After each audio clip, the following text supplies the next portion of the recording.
Hello and welcome to the weekend edition of National Focus. I'm Kimani. Coming up, construction of Bailey Bridge is underway and the Ministry of Health reports an outbreak of gastroenteritis. Details of our headline stories and more after the break.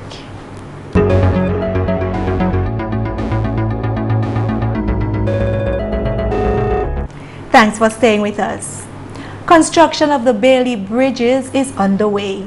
The material to build the bridges arrived on island on Sunday from St. Vincent, and since then there has been a lot of progress made in the actual construction. GIS News visited the site in Point Round on Thursday to see the progress made thus far. The Bailey Bridge is a type of portable prefabricated truss bridge. The bridges continue to be extensively used in civil engineering construction projects and to provide temporary crossings for vehicular traffic. The Bailey Bridges will play a key role in creating easier access to communities which were cut off following significant damage to bridges during Tropical Storm Erica. Based on advice received from the Ministry of Public Works, from the Permanent Secretary there, and in consultation with the bridge experts who are here assisting us, they've advised, the Ministry of Works has advised, that the Point Round Bailey Bridge will be up, again subject to weather conditions. All of it is subject to a number of variables, but that they're saying that the Point Round Bridge will be up by Friday, 18th September 2015. So the first Bailey Bridge will be placed on Point Round by Friday, 18th September 2015. The second one at Battley, they're advising that on Tuesday, the 22nd of September 2015, that Bailey Bridge would be up. And the third one, Makushri, they were advising that by Friday the 25th of September 2015, that bridge, that Bailey Bridge, will also have been erected. So the three bridges on the West Coast that have been severely impacted upon will be up. All three will be up by Friday the 25th of September 2015. The Dominica leader explained earlier this week that more detailed survey works is required at the Bwetika crossing due to the challenging nature of the site. The other actions which are required, one is to complete the designs for the support systems for the bridge. Two, transport the bridge sections to the site at Bwetika. Three, complete road works along the construction route at either side of the gorge. And fourth, assemble and launch the bridge. The approach there is very difficult. We will have to construct a bypass road and to be able to launch the bridge across the bypass. So the surveys are being done. The engineers have been there on several occasions. The cabinet has given clear instructions that area is urgent priority because we need to access Dailies and Bwetika. So that's urgent priority for the country at this time. Caribbean Airlines Liat has resumed flights into Dominica. Flight 581 landed at the Douglas Charles Airport Friday morning, 23 days after the closure of the facility due to damage caused by flooding associated with the passage of Tropical Storm Erica. Honorable Minister for Education Peter Saint-Jean says his ministry continues to make progress in preparing schools affected by Tropical Storm Erica for reopening. The Honorable Education Minister delivered the following address just after 3 p.m. on Friday. The Ministry of Education and Human Resource Development has made continuous progress in preparing schools affected by Tropical Storm Erica for reopening. While some schools remained closed due to damage sustained and lack of water, I am pleased to announce that the following schools will reopen on Monday, September 21st, 2015. Jones Bopia Primary School, La Plaine, Woodford Hill Primary School, Kalibishi Primary School, Northeast Comprehensive School, Campbell Primary School, Pishley Primary School, and Salisbury Primary School. The following schools will remain closed until further notice: Kulibistri Primary School, Convent Preparatory, Massac Primary School, Roseau Primary School, Colliho Primary School, Dubla Primary School, Wesley Primary School, Petit Savan Primary School, Berean Christian Academy. I wish to advise that the Massac Primary School should reopen on Tuesday, 22nd September 2015. All students from Petit Savan attending the Pierre Charles Secondary School are informed that a bus system is in place and transportation will be provided. Students should be at the Petit Savan bus stop in Roseau at 6:45 a.m. for pickup. The reopening of school for first to third forms of the Dominica Grammar School has been further deferred as the school continues to serve as a shelter. I take this opportunity to encourage members of the public to be tolerant and courteous to our residents at the various centers, since these people have suffered tremendous personal loss and will require the support of the general public. We encourage parents of students who have to remain at home in the interim to make use of the textbooks and other schools' materials already purchased to work with their children within the home setting.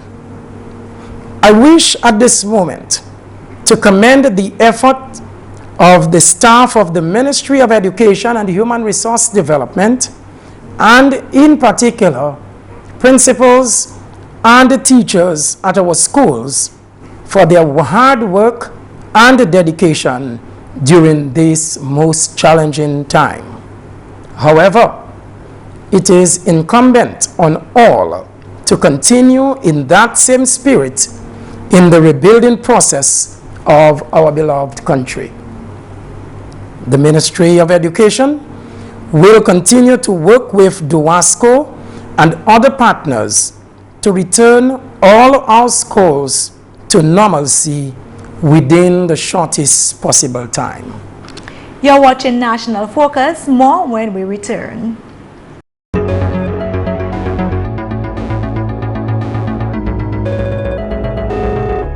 Thanks for staying with us.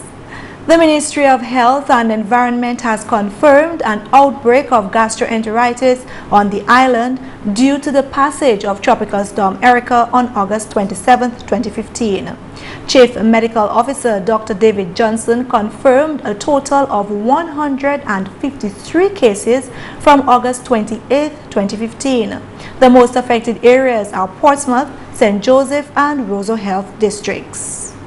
Clearly, Tropical Storm Erica devastated Dominica. It affected all of our water supplies. So areas where persons normally drank water, potable water, even from our pipe-borne water, from the water company, those water sources have been affected by the passage of Tropical Storm Erica. So we anticipated that there was increased risk of persons coming down with gastroenteritis. As you know, gastroenteritis is mainly caused from waterborne contamination of water, even from food as well, from certain viruses and sometimes from bacteria. So we have been monitoring the trend as it relates to gastroenteritis, and what we can say is that we noticed that it increased very, very sharply from the week of September, the week ending September 12th. So we can say, based on the trends that we have been seeing, that we have an outbreak of gastroenteritis. As a result, the ministry has heightened its public health response, including its public education campaign, which has been ongoing pre-ERICA. All health districts have stepped up surveillance and management of the disease. We are going to intensify what we're doing on the ground. We realize that we now have to, in fact, focus more on what we refer to as more direct community interventions. We want our public health persons, primary health care personnel, our persons from the environmental health department, and also from health promotion to be on the ground within the communities to teach the persons exactly how to prepare water and to make the water safe. There are a number of things that we have been doing with regards to public education, which is good, but we now have to revisit our strategies to ensure that the message is actually getting down there to the persons on the ground. Gastroenteritis is a condition that causes irritation and inflammation of the stomach and intestines. It is caused by eating or drinking food or water which is contaminated by a bacteria or virus, drinking of contaminated water, or lack of or improper hand washing, especially after using the washroom. Symptoms of gastroenteritis include vomiting, abdominal pain, diarrhea, upset stomach, and stomach cramps. We want to encourage persons out there that you should not be drinking water directly from any river or from any spring at this time. It is not safe to do that, and we in fact are telling people that they should be boiling the water or be actually chlorinating, using chlorine, chlorinating the water, or there is a tablet that chlorinated tablet, there are many types that we have circulating. We have the aqua tabs, which are in the communities, and on the box give the specific instructions that you use, for instance, one tablet in 1 liter of water. We also like to encourage persons, even the water from although we know that Dawasco has treated the water, the pipe-borne water, but our environmental health department is constantly monitoring the quality of that water. And very soon we should be in a position to announce whether, in fact, we can encourage persons or tell persons to drink that water directly coming from the pipe-borne water. But in the meantime, we still encourage persons to boil the water. In more news, Dominicans are rallying together to bring relief to those affected by Tropical Storm Erica. On Thursday, members of the Grand Form Village Council donated local agricultural produce to residents of Kulibistri. That community suffered significant flooding from the August 27th storm, which resulted in the destruction of homes and infrastructure. Joyce Pascal is chairperson of the Grand Form Village Council. I believe as a council it is appropriate for us to meet the needs of people, especially in trying times like this. We want you to know that we share your pain and suffering and the burden of rebuilding your community. But as a council, you have to realize unity is strength, and if you have the unity with your councillors, you can work together and rebuild Kulibistri as a village. Chairperson of the Kulibistri Village Council, Erickson Robinson, applauded the Grand Fork villagers for their contribution.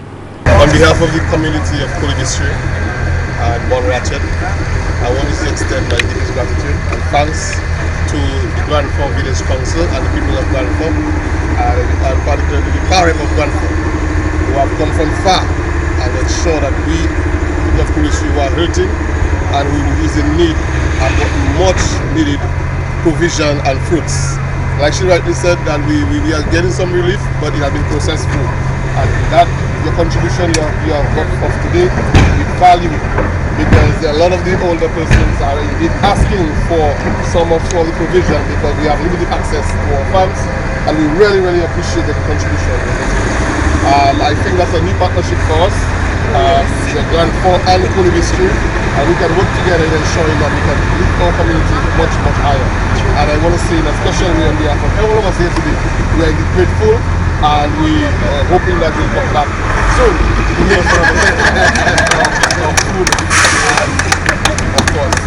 Chief Justice of the Eastern Caribbean Supreme Court, Dame Janice M. Pirara, is concerned that the behavior of some legal practitioners have changed the perception of the public towards the profession. In an address marking the start of the new law year to the legal fraternity of member states of the OECS, Dame Janice Pirara lamented the profession once known as noble is now seen as untrustworthy. The legal profession has come under much scrutiny and I dare say much criticism. Much distrust has developed among members of the citizenry, not only within our member states and territories, but also within the wider region and even beyond. Disbarments, suspensions, and other sanctions against members of the legal profession are becoming all too commonplace. This begs the question, what happened along the way? This question, though simple, calls for deep soul-searching and mature consideration. Dame Pirara is of the view that the existence of a competent legal profession is fundamental to upholding the rule of law and independence of the judiciary. She notes the legal profession is essential to the proper functioning of the legal system, and attorneys have a responsibility to deliver quality service by providing access to a system of justice which is accountable and fair. She explained that delivery of this quality service is threefold. Lawyers are the link between the litigants and the courts. They are the mouthpiece of the litigants in court and consequently have a great responsibility to ensure that their client's voice is heard through the proper stating of their case within the ambit of the law. This is their duty to the client. The judiciary too is reliant on the lawyer to use the principles of the law to advance their client's case so that justice can be dispensed fairly and efficiently. This is their duty to the court.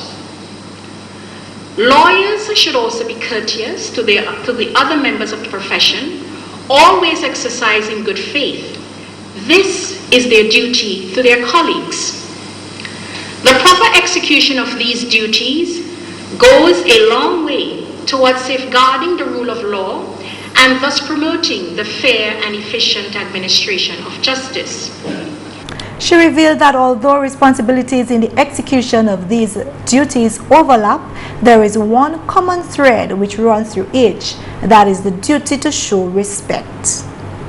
Unfortunately, one of the disturbing issues which currently plague the profession is the lack of respect displayed by some, and I emphasize some, attorneys at law. An attorney at law must exude and encourage respect for the courts, judges, clients, and colleagues. This respect is very broad and extends to a number of areas of the profession. It extends to how one presents him or herself visually as well as to the audio senses. This, in my view, has nothing to do with passing fashions, but rather with the maintenance of the dignity and nobility of the profession and preserving the respectability and seriousness of the important business of doing justice. She encouraged that attorneys at law must at all times treat litigants and other attorneys with fairness and courtesy and show respect for the court and for judges. And that's the English news. McPherson St. Luce is next with Creole highlights.